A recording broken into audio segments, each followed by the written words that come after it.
Well, good day, guys. We have another episode of Karoline Leavitt. She tells you exactly why Trump is dominating with the younger folks.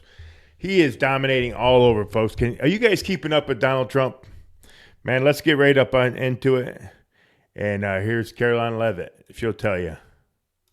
The president loves young people, and he wants to see young people succeed. I think that's part of the reason he had I have the honor of serving as his press secretary, and he gave me this job. He's spoken publicly about it, how many people told him that I was too young to have this position, and he told me, you're not. When I was 21, I was building buildings in Manhattan, and I believe you can have this job. That's so awesome, the man. president believes in the young people of this country, the future generations, That's the next right. generation of leaders, and he wants to leave the country better off for us and for our children and our grandchildren. That's right. That's right. So that's I'm going to just skip past this real quick. Here's the interview. Karoline Leavitt, welcome to the Signal Sit Down. Thank you. It's good to be with you. Of course, and thank you for having us in This the beautiful room. That's right, it's gorgeous. Yes. We talk shop a lot in the briefing room, but we had this opportunity to talk to you, and I wanted to talk to you about your life story. You are the youngest person to serve as White House press secretary. That's Yes. crazy. Growing up, did you know that this was going to be a goal of yours? Did you know that you were going to be political in this way? I don't think anyone could anticipate having this job. Certainly one may hope for it, but you never really know if it will happen. But I always was enthralled with the media and news growing up. Always thought I wanted to be a reporter actually on your side of the table in covering the news. And then I was enthralled with politics when I got to college and just took advantage of a bunch of opportunities. But being Gen Z, 2016 was the first election I was actually eligible to vote in. And I cast my ballot in the New Hampshire primary for Donald Trump. And ever since, I've found myself working for him in various different capacities and then served as the spokeswoman on this most historic campaign in 2023 through 2024, and here we are. It's been a miraculous journey, and I'm just very grateful for the opportunity. Yeah, Oh, that's awesome. Tell us a little bit about your relationship with the president. We see him obviously in front of the cameras, but the first time that you met President Donald Trump, when was that? What was that like? Oh gosh. Actually, ironically, I asked the president a question when I was a student at St. Anselm College way back in 2016. And there was an event with, I think, NBC News on my college campus at the time. And I was one of the students chosen to ask him a question, which is very ironic when you think about how it's come full circle. Now I'm taking questions for him. But the first formal meeting, I honestly don't remember when it took place. Probably when I was a candidate for Congress, when I ran in that campaign. Or I'm sorry, I worked in his White House in the first term, so I was around him. But when I ran for Congress, and then after working on his super PAC, and then of course our relationship grew closer, working for him directly on the campaign, and now here at That's the White cool. House. And he's a great That'd be boss. awesome. He is a great person. He really cares about his staff. He's very uplifting, and he's a lot of fun to work for. Yeah, and he seems like such a relationships-oriented Definitely. person, a Yes. relationships-oriented leader. For sure. We see that, I think, on display every day in this administration. Trump. Take us behind the Gives a chance scenes, to your talk to him. conversations with the president. Sure. What's the nature of those conversations? Yeah. Is he always asking about you and your family? I mean, what type of questions does he ask of you? Yeah, no, he is a great conversationalist, first of all, a great storyteller. I've had many dinners sitting with him and just listening to his life stories. I'm sorry to and- interrupt, but what is his favorite story to tell? Oh man, there's so many. There's so many great stories that he has. I mean, he's lived a miraculous life. And every Yeah. once in a while, I'm reminded, especially when we are traveling and we're at Trump Tower or some of his amazing properties, that, this was Donald Trump before he was President Trump. So what a great figure, an icon to work for. But he's just great, and he's super uplifting and funny. He's hilarious. What do you guys think why he's so popular? I think it's because he does exactly what he says he's going to do. What's your guys' opinion? Tell me what down in the comment. Good, bad, or ugly, it doesn't matter. Even some of my haters out there, I appreciate you guys commenting down below.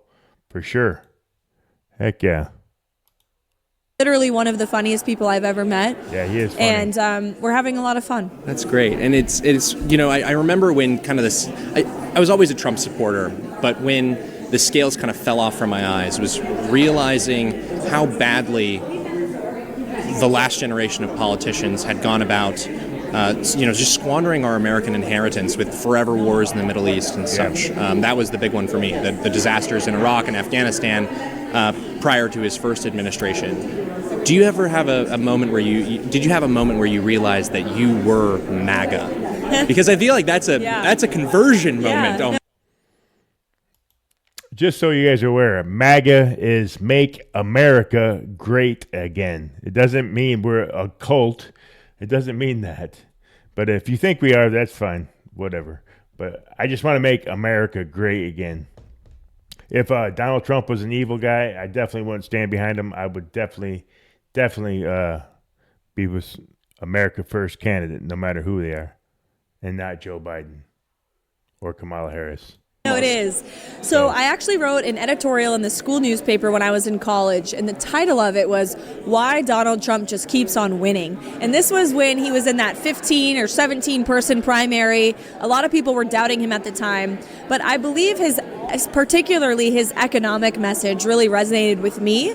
I grew up in a middle-class, blue-collar family, small business owners. My parents, neither of them went to college, and so I watched them work very hard for everything that they earned for my brothers and me.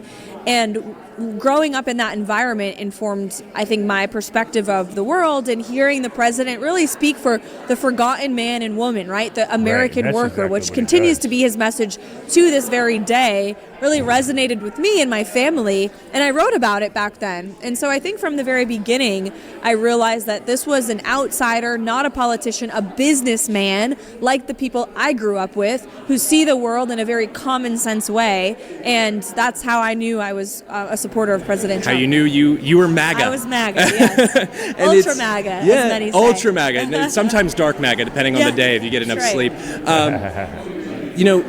Small business owner family, my family, small business owners, they are conservative and they are MAGA people. They remember the days of Ronald Reagan, though. And you and I kind of sit on the older side of Gen Z, right between, they call us Zillennials sometimes. You're working for someone who's going to be remembered as our generation's Ronald Reagan.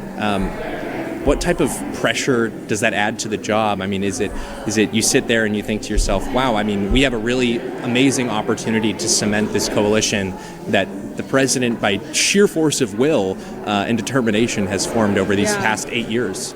It is a truly historic time in our nation's history and in the world's history. The president is making decisions that impact people's lives every day. He is solving two major global conflicts that broke out under the previous administration. He is implementing massive economic policy through tariffs, which are going to be, as the president has said, a liberation for our country. We are no longer going to be sold out to globalist interests around the world. Jobs are going to come back home. Liberation He's doing Day, guys. so many historic things. It's just an honor to be a part of it.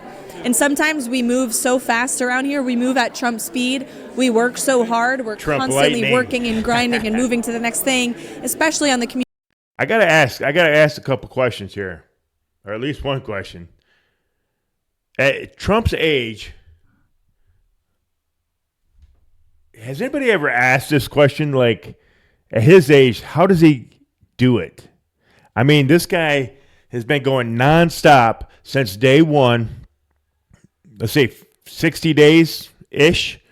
60 days-ish as president now. And he's done more than any other president in history. At that age, man, I'm tired every day, let alone being his age. He's nonstop. Tell me what you guys think. Chat down below what you think, why or how he's doing it. I have no idea. But I tell you right now, he is a machine.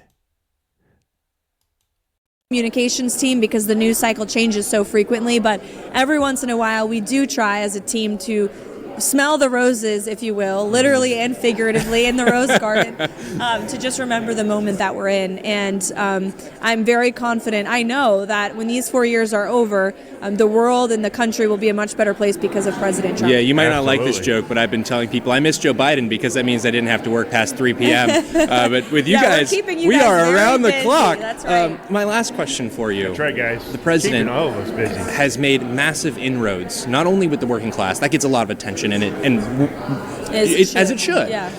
But massive inroads with young people, with Gen Z. This communication strategy, That's right. reaching Gen Z voters. I mean, to lead that, what has been your successes there? What has been the challenges to really tap into this young voter base who, from an early age, is brainwashed with liberal propaganda? Well, first of all, the president loves young You people, heard it. and he wants Brainwashed. to see young people succeed. I think that's part of the reason he had I have the honor of serving as his press secretary, and he gave me this job. He's spoken publicly about it, how many people told him that I was too young to have this position, and he told me, "You're not." When I was 21, I was building buildings in Manhattan, and I believe you can have this job. So the president believes in the young people of this country, He does. the future generations, the next generation of leaders, and he wants to leave the country better off for us and for our children and our grandchildren. And you have to love what you do and who you're working for in order to really be good at it. And that's why the president is implementing policies that are going to help young people for generations to come. Karoline Leavitt, it's been a pleasure. You too. Thank you for coming Thank on you the Signal so Sit Down. much. I appreciate it. All right, guys. All right. Well, I got one thing that Donald Trump just said. I just got on Telegram here. If you guys are still around, you want to hear a little extra bonus, I can throw these out there every once in a while on Telegram. If you guys want to go on Telegram, Donald Trump is on Telegram. He said, people are shocked by what is going on with the court system.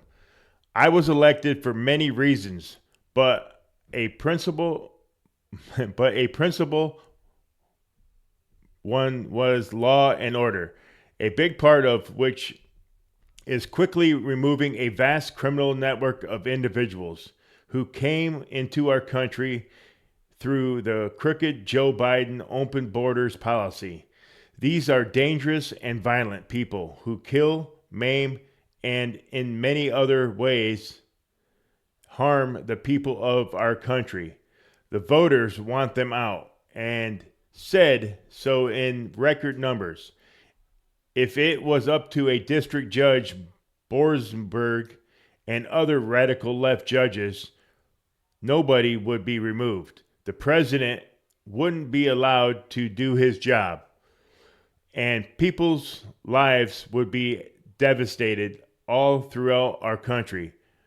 Make America great again. That's from Donald J. Trump. That's exactly right. We elected Donald J. Trump, and Donald J. Trump is taking care of the business. We didn't elect no judge.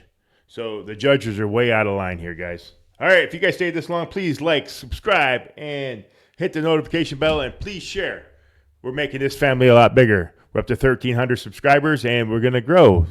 And thanks, guys, and we'll see you on the next episode. Peace out.